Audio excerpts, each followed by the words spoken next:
Sunday is the 20th anniversary of the Iraq War, a war that started with a vow to destroy weapons of mass destruction in Iraq and end the rule of Saddam Hussein. Welcome back to Capra Review. We want to bring in John Byrnes, the Deputy Director of Concerned Veterans for America and also an Iraq War veteran. Sir, first, thank you so much for your service and thank you for joining us on Capra Review. So 2 decades later, I understand there are still U.S. troops in Iraq. Can you talk about how many there are and what's happening that requires American soldiers to be on the ground? Well, I can give you a reasonable estimate for the first part of your question, and that's, to the best of my knowledge, it's approximately 2,500, 2,500 that are on an advise and assist mission.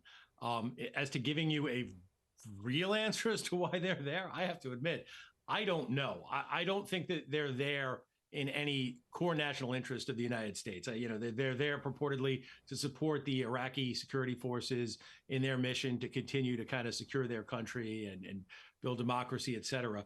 But in my personal opinion and the opinion of Concerned Veterans for America, we think it's time for the last of those Americans to come home from Iraq at this point. And you were deployed to Iraq and Afghanistan. You were actually in New York City on September 11th and served at Ground Zero for the first 2 weeks after the attacks. Talk to us about your experience, that timeline. It was a crazy time going back to September 11th. I can remember it, and I probably remember it till the very last minutes of my life. It was a beautiful September morning, late summer morning in New York City. Was going to class, sat down in a class at Hunter College, uptown Manhattan. Remember sirens going by outside, and a young woman said a plane hit the World Trade Center. And by late that evening, I was deployed down to Lower Manhattan, securing the area around Ground Zero. Got a first glimpse of a war zone in my hometown and a war that started in my hometown, in my country, and pulled security there. Ended up pulling some Homeland Security missions in the aftermath of that attack, and got called back to duty actually the first day of the Iraq War as well. And what was it like being in Iraq? Well, it was a strange experience. I was one of the few people in my National Guard unit that had deployed into third world countries, developing nations, as we call them now, at the time, in conflict zones. I had previously been in Somalia, so there was a certain familiarity to the danger and to the landscape. But it was surreal, driving across the Kuwaiti border, being in a firefight within 48 hours of that happening, even though it was a year into the war. So it was the evening of St. Patrick's Day we celebrate this week that we found ourselves in our very first firefight in Iraq. Spent a year there, lost some comrades. It was strange. It was an adventure for a young man. It was something that at the time I supported wholeheartedly. And while there are many things in the tour that I did there and I'm still proud that were accomplished, I regret all the support I gave it at this point. So I want to talk about that. In March of 2005, a presidential commission found that, quote, not one bit of pre-war intelligence on Iraqi weapons of mass destruction was found. So for you, does it feel like the war was worth it? That's a tough question for veterans to struggle with, because we don't want to demean the service of everyone who served there. We don't want to demean the sacrifice that those who didn't come back or those who came back and are no longer with us. I mean, there've been casualties from Iraq, casualties from Afghanistan, and there've been many more casualties from service members taking their own lives since then.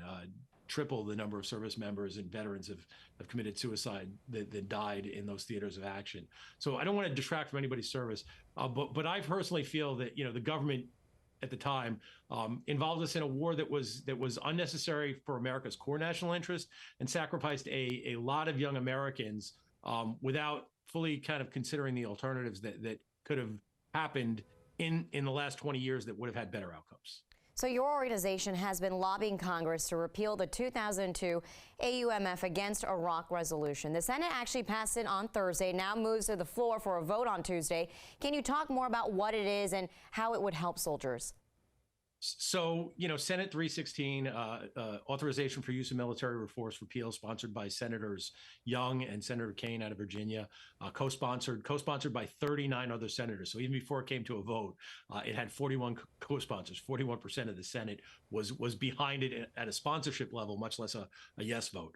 So This won't do a lot for those who serve there. It will kind of, at least put kind of an official close, some closure from the closure vote, hopefully. I served. I was a little older when I went to Iraq. I was already in my 30s. I served with folks who were just enlisting in the military that year, who were 18, 19, 20. We're all pretty comfortably into middle age at this point, 20 years on, into our lives, into our careers. We miss those who didn't make it home with us, or those we've lost on the way. But this will put a sense of closure on it, but also sends a signal, that with talking about it around the anniversary, with talking about it around the vote to repeal the AUMF, this sends a signal to this administration and other administrations that we really have to be, as a country, more deliberative when we risk young Americans and all the blood and all the talent that we give up when we rush to war without considering all the facts. John Byrnes.